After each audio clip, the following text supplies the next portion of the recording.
Hi guys, it is Aoife from Freddy's You Died Laughing and I'm here with my weekly wrap up. I got 5 books read this week, which I was very happy about, and I will let you know all about the books I read now. The start of the week ended up being a bit weird for me because I ended up forgetting like all the books I wanted to read and my Kindle in my mum and dad's house when I went to work on Monday morning, and I obviously wasn't going to go back to them until the weekend, so all the books I planned to read I didn't have, so I ended up having to come up with some new books to read because I had a really nice planned reading week and then it all just changed around. So the start of the week was kind of a kerfuffle for me in terms of figuring out what I wanted to read next, but it ended up being actually a really nice reading week with some books that I hadn't planned to pick up that ended up being really nice reads. So the first book I read was one I got on my library app, and that was Things a Bright Girl Can Do by Sally Nichols. This is a book set in the 1900s and it is about the suffragette movement, and it is about these girls who are all involved, these 3 different girls who are all involved in the suffragette movement.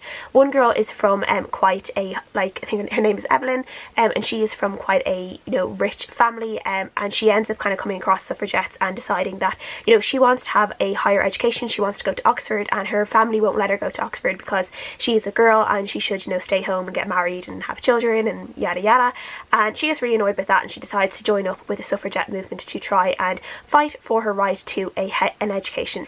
Then there is another girl called May who's actually not a suffragette, she is a suffragist, and so is her mother. May is also gay, or at least she is attracted to women anyway. I don't know if she's exclusively attracted to women, it seemed that way, and she meets another girl through some of the rallies and stuff that she attends. She meets another girl called Nell. Two of them end up in a relationship even though they are quite opposing views in terms of that May is a suffragist and she's a pacifist and Nell is a suffragette. And then obviously the outbreak of the First World War happens and a lot of their kind of beliefs and stuff are thrown into kind of a spin because, you know, obviously May is pacifist and then the World War I happens. Nell's father and brother are out enlisting, fighting in the war. The suffragette movement ends up kind of being put on a hold because they have to try and help with the war effort, and it really kind of shows the effect that World War I had on the suffragette movement in both negative ways and positive ways, and I really enjoyed the fact that this had some suffragist characters as well, because I feel that a lot of people know about the suffragettes but they don't know about the suffragists, which were more of a pacifist movement. They didn't do as much radical things as the suffragettes, but they were still a very strong, big part of the women's rights movements and votes for women, and yeah, I just really liked having that opinion in there as well and seeing how it conflicted at times and how you know, how the World War I did affect the movement in different ways, and how those things that seemed really big, you know, when we first started the book, these things that seemed like really big movements ended up being very small and minor in comparison to, you know, World War I, and how people just kind of had to change their minds a little bit and change the way they were trying to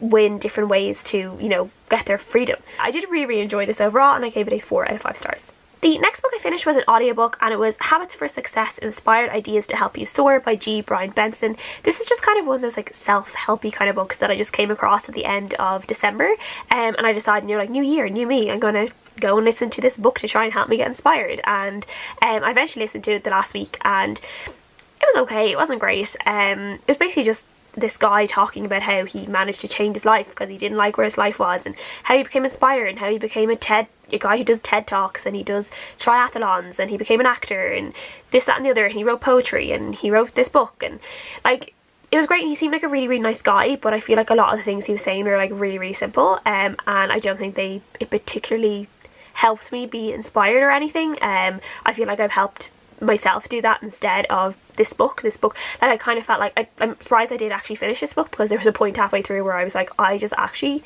don't care what this guy is saying, and like, yeah, I felt myself, like my attention kept drifting while I was listening to it. I kept starting to think about like different things, and then I'd be lost in my own thoughts, and then I'd come back to myself and I'd realise I was still listening to him, and I'd be like, I literally haven't heard anything he said for the past few minutes.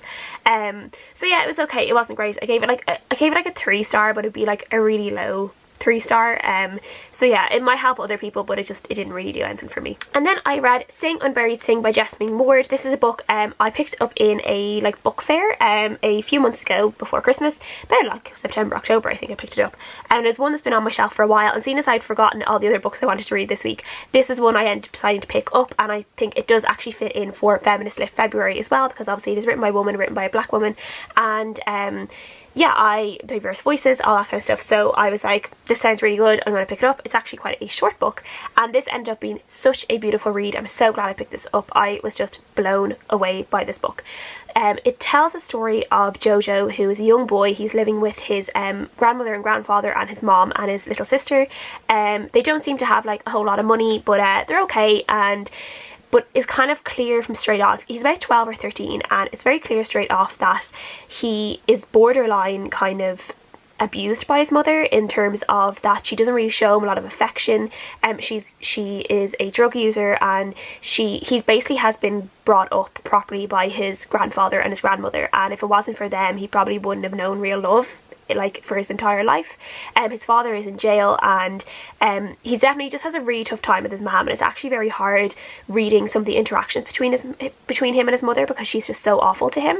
But then we also have chapters from his mother as well, and we're kind of seeing her we're just seeing how she feels towards him and the struggles she has to kind of show her affection, and how deep down she does seem to love him, but she just can't seem to express that love. And they end up going on this kind of trip to go and get his father out of jail, and it's kind of just like, there's not like this whole big plot about the story. It's mostly just telling the story about this family, and it's more character driven than plot driven. And it's just exploring the relationships between the mother and the son, and then some secrets from the grandfather's past, and it's just, as I said, just a look at the characters, and it was just so beautiful. The writing in this is stunning. The story itself, I said, is very melancholy. It's really, really broken. Like, it's this really broken story, but there's this beauty in it that just shines through. And I can't really explain it that well, but at the same time, through all of this, there's this sorrow in the story as well. This sorrow of this mother who can't seem to love her son properly, and this son who wants his mother but has accepted that he will never have the type of mother that, you know, he should have. And there's just this really, really heavy sorrow and melancholy in this story that just like rests in your mouth while you're reading it. And I was just blown away by it. I absolutely loved it. We'll definitely be picking up more of what Jesmyn Ward has written, because she is a stunning writer. As I said, a very sad story, but a beautiful one at the same time. And yeah, I absolutely loved it. I gave it a 4.5 out of 5 stars. Yeah, it was just stunning. I loved it. The next book I read was one I briefly talked about last week. That was The Chestnut Man by Søren Sveistrup, which is a Danish crime thriller that's been translated into English. This is one that I meant to read, obviously I meant to finish on like Monday, but I forgot my Kindle, so I had to wait until I got home this weekend to read it. And so I binge read it on Friday night. I managed to finish it off.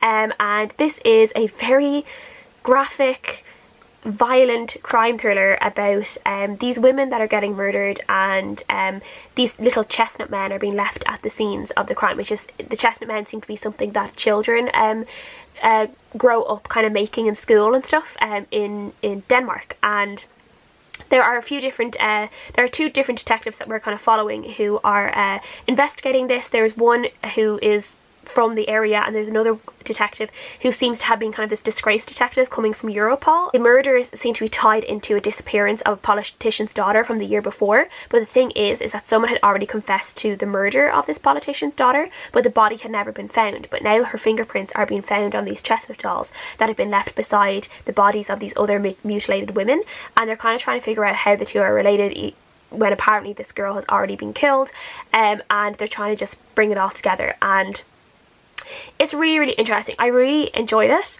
I will say it was quite violent and quite graphic, which I'm okay with, but this also, there was a lot of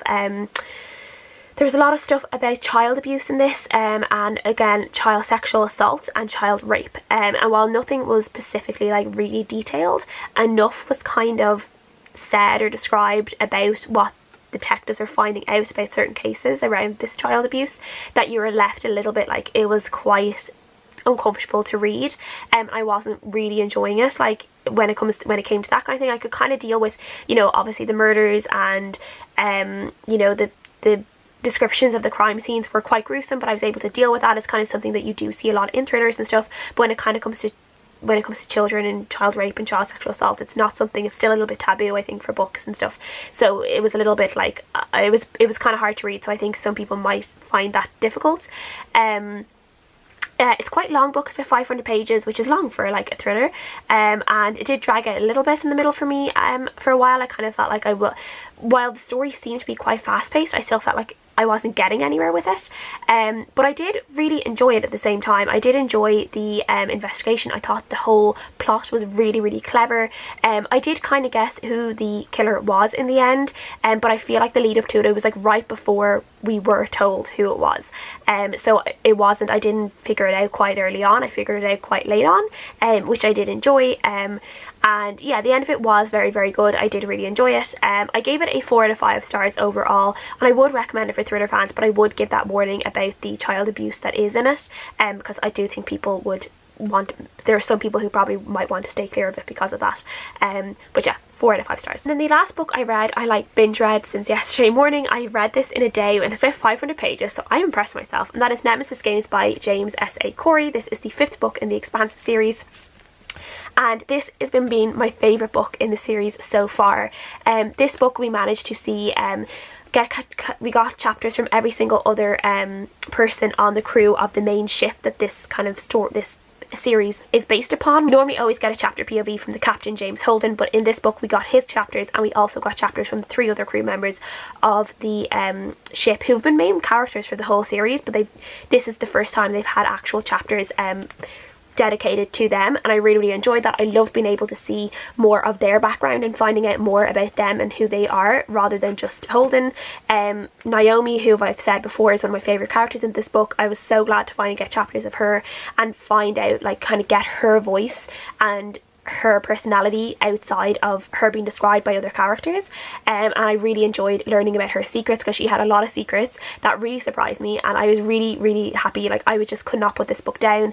I really enjoyed the fact that there is this thing in this series of this like proto molecules, like kind of this alien virusy thing that like attacks people. I kind of like the absence. That was quite absent in this book, and I actually liked that absence because I felt like it was nice to get a breather from this thing, and instead they were it was like Earth and Mars and the OPA were kind of all fighting each other.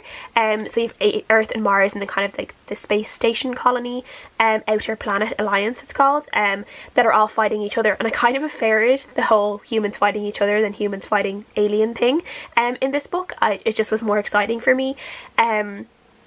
Yeah, I really enjoyed this. I literally could not put it down. I gave it 5 out of 5 stars. Yeah, this, as I said, is my favourite book in the series so far, and I cannot wait to get on to book 6, which I probably will be doing by the end of the week, so it could be in my wrap up next week, we will see. That's everything I have read this week. Please let me know what you guys have been reading. I would love to know, and I'll see you guys again next time.